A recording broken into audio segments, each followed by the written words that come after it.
This channel does not promote any violent, harmful, or illegal activities. All content provided by this channel is meant for an educational purpose only. দেশের বাংলাদেশে এবার নিশানায় বাউল শিল্পীরাও। ইউনুসের police গ্রেপ্তার করলো একজন বাউল শিল্পীকে। এই মুহূর্তে ওপার বাংলা থেকে যে খবর পাচ্ছি আমরা, ইউনুসের পুলিশ গ্রেপ্তার করলো একজন বাউল শিল্পীকে। বিদ্বেষমূলক মন্তব্যের অজুহাত দেখিয়ে ওই শিল্পীকে গ্রেপ্তার করা হয়েছে। বাউল শিল্পীর সমর্থনে বেরোনো মিছিলে হামলা চালায় কট্টরপন্থীরা। জিহাদিদের মিছিলের স্লোগান, একটা একটা বাউল ধর, ধরে ধরে জেলে ভর। ইউনুসের মদতে জিহাদি জঙ্গিদের পোয়াবারও বাংলাদেশে।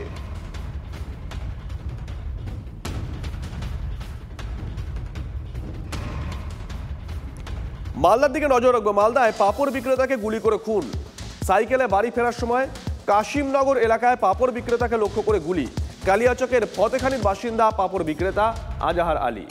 কয়েকজন দুষ্কৃতী তার পথ আটকে টাকা পয়সা ছিনতাই করে নেয় বলে অভিযোগ। পালানোর চেষ্টা করলে গুলি করার অভিযোগ। আজাহারের মাথায় গুলি লাগে। গোটা ঘটনার তদন্ত শুরু করেছে পুলিশ। কয়েক ঘন্টা ব্যবধানে ফের গুলি চলল মালদায়। ইংরেজ বাজারে খুন হন একজন তৃণমূল নেতা। গতকাল সকালেই বারবার এই ঘটনায় মালদা নিরাপত্তা নিয়ে প্রশ্ন উঠছে। প্রত্যেক মেলাতে যেত, গিয়ে পাপড় উপর বিক্রি করতো, করে নিজের সংসার চালাতো। এরকম যে ঘটনা ঘটবে আমাদের পুরো জালালপুর এই ঘটনার পিছে ভেবে তাল পাচ্ছে না। আজকে মেলা, যদুপুরে মেলা ছিল, জলসার মেলা। সেই মেলাতে আপনার জলসার মেলাতে পাপড় বিক্রি করতে গেছিল, বিক্রি করে ধরেন আসছিল। সেই পথে আসার পথে যেভাবে হোক কী রকম করে কি করেছে না করেছে করে লোকটা আপনার আমাদের জালালপুর ঈদগাহ যাওয়ার রাস্তা, যে কাশিমনগরের রাস্তা, সেই রাস্তাতে NH 34-এর পাশে মেলা থেকে ফিরছিলেন। তো মনে হয়েছে ওই রকমই যে বুলেট আপনার ফায়ার হয়েছে। গণপিটুনি গোটা দেশে একটা বিরাট সমস্যা। কখনো রাজনৈতিক কারণে, কখনো ধর্মীয় কারণে, কখনো আবার ব্যক্তিগত স্বার্থ আদায়ের হাতিয়ার হয়ে উঠছে এই গণপিটুনি। এই যেমন দীঘায় চোর চোর বলে এক যুবকের ওপরে ঝাঁপিয়ে পড়ল উন্মত্ত লোকজন। তারপর জীবন দিতে পারি না, একটা জীবন নিয়ে নিল।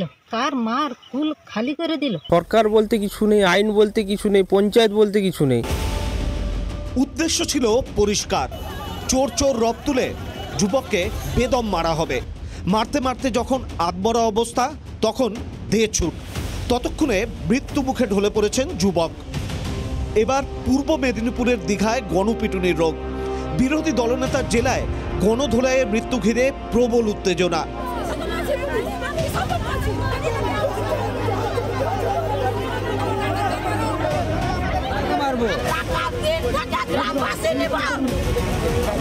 থানা ঘেরাও করে তুমুল বিক্ষোভ গ্রামবাসীদের। নিহতের নাম তাপস মাইতি।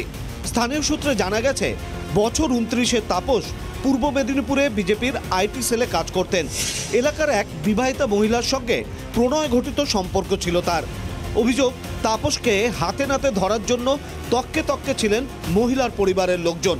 তাকে এলাকায় দেখতে পেয়ে চোর চোর বলে চিৎকার জুড়ে দেন তারা। তারপরই তাপসকে ধরে ফেলে দেওয়া হয় গণধোলাই।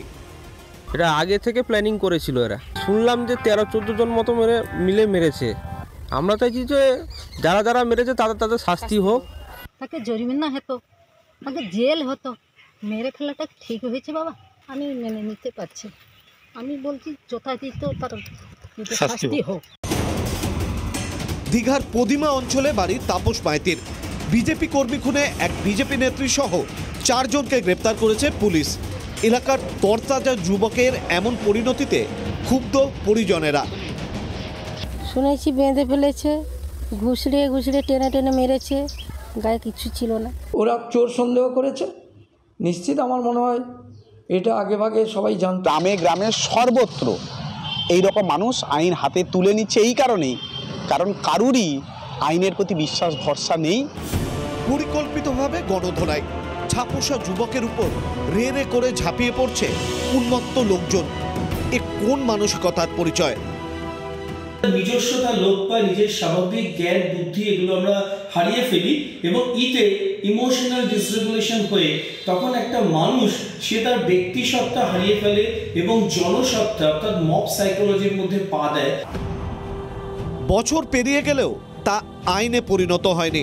সেই ফাঁকে এভাবে বেঘরে চলে যাচ্ছে একটার পর একটা প্রাণ।